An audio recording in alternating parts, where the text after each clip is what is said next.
पर बदलाव दिखना चाहिए।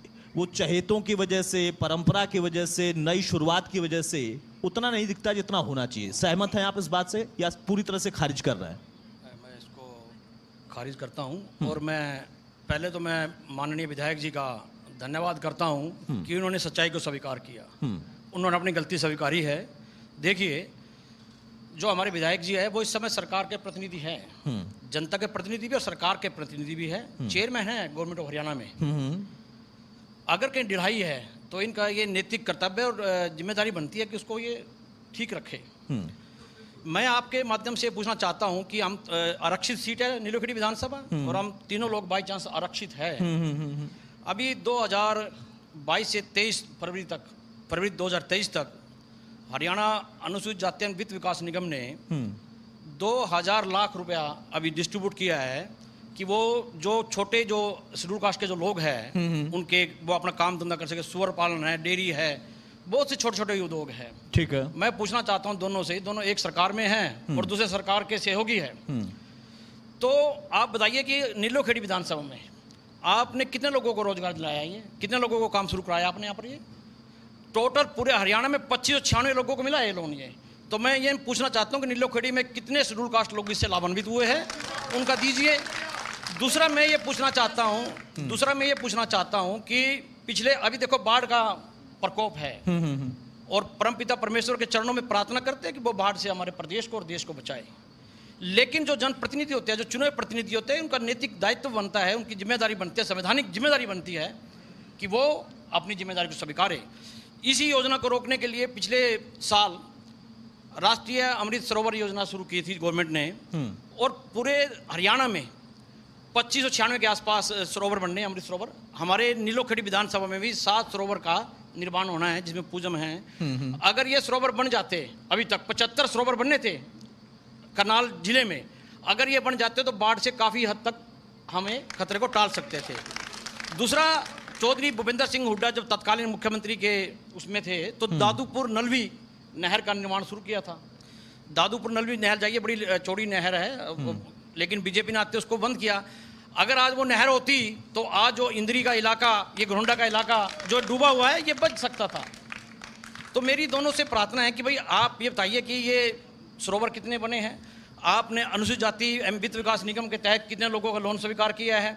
तीसरा, अभी एक प्लानिंग इन्होंने शुरू की है, अभी माननीय मुख्यमंत्री जी पिछले दिनों एक और इन्होंने शुरुआत की है कि भाई जो 353 के आसपास हमारी पंचायतें हैं, ग्राम पंचायतें हैं करनाल जिला में, कि हम इनको इंटरनेट से जोड़ेंगे। तो मैं पूछना चाहता हूँ कि इंटरनेट से जोड़ने का क्या किसी गांव में इंटरनेट पहुंचा है? किसी पंचायत को इंटरनेट की सुविधा मिली है? सारे के सारे जितने बेचारे सरपंच हैं वो सब लगे हुए हैं, वो अपना बेचारे लाठी डंडे खा रहे हैं सरकार से। अभी ई टेंडरिंग की बात हुई है, ई टेंडरिंग जो है अभी आप बता रहे हो कि आप बिल्कुल ट्रांसपेरेंसी आ जाएगी। एक व्यक्ति पूरे प्रदेश में ई टेंडरिंग का सौदा कर रहे हैं दिल्ली बैठकर। क्यों भाई? अगर आपने ई टेंडरिंग की शुरुआत करनी है तो आप करनाल जिले से जो भी हमारे पढ़े लिखे नौजवान हैं, जो पीजी है, हमारे जो एमफिल है, डॉक्टरेट, हमारे जो नौजवान युवा खाली घूम रहे हैं, आप उनको दीजिए ना टेंडरिंग में, उनको आप उनको आप प्रेफर कीजिए कि हम जो भी पढ़े लिखे लोग हैं उनको आगे देंगे। हम बैकवर्ड को इतने देंगे, हम एससी को इतने देंगे। इसका मैं जवाब लेता हूं। धर्मपाल गोविंद साहब, राजेश वैद का कहना है कि सरकार के साथ आप हैं लेकिन नाराजगी आपकी है। हालांकि उन्होंने सीधे तौर पर बीजेपी पर ही डाल दिया क्योंकि सत्ता में बैठे हैं तो उनकी जवाबदेही ज्यादा बनती है। आपने नाराजगी इनसे भी जाहिर की थी कि इनकी भी सरकार थी तो इन्होंने भी कुछ खास नहीं किया, लेकिन ये कहते हैं कि आप सरकार के साथ रहते हुए भी नाराज हैं क्या? और फिर जो प्रश्न उनका था कि खास तौर से अपने विधानसभा क्षेत्र के लिए जो आप लोगों का दायित्व था, क्या सरकार से पूरा करा पाया? मैं सरकार से नाराज नहीं हूँ। मैं इस वजह से नाराज हूँ भी जो काम सच्चाई के होने चाहिए वो नहीं हो रहे। मैंने कांग्रेस पे कोई ऐसा आरोप नहीं लाया, ना इन पे लगाया, ये शुरू से चली आ रही है। और अभी हमारे भाई जी कह रहे थे सुभाष जी, भाई सीधा सरकार पे आरोप है। आरोप तो मैं अपने स्वार्थ के लिए यहाँ बैठ के कुछ अपना सरकार की अच्छी बात करता रहूँ, वहाँ से कुछ फ़ायदा लेने के लिए। मेरे तो जनता का फ़ायदा चाहिए हमें।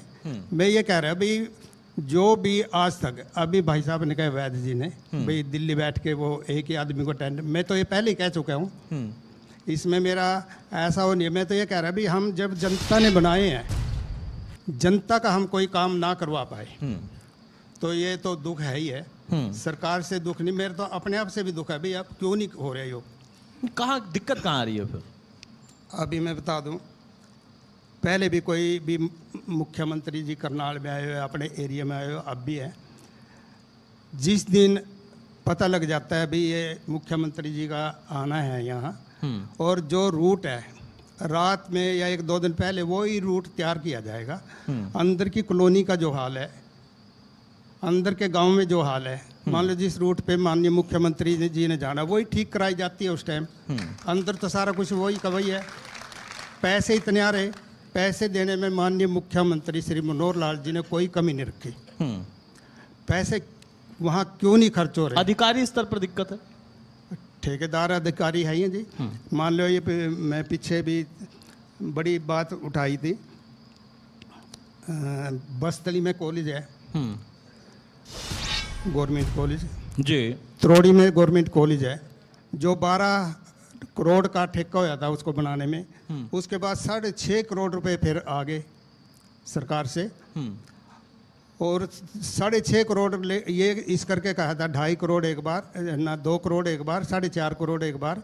जो 12 करोड़ में होना था 18.5 में भी आज 40% उस कॉलेज का काम होया है। तो ये मान लो ये मकान बना रहे हम, एक कमरा बनाना, उसका 3 लाख या 5 लाख निर्धारित कर दिया भाई ये कमरा इतने में बनेगा, और उसकी नींव भरने तक वो सारे पैसे दिए जाओ तो किसकी कमी है? अधिकारियों की कमी है। इसका मैं जवाब लेता हूँ। सुभाष चंद्र जी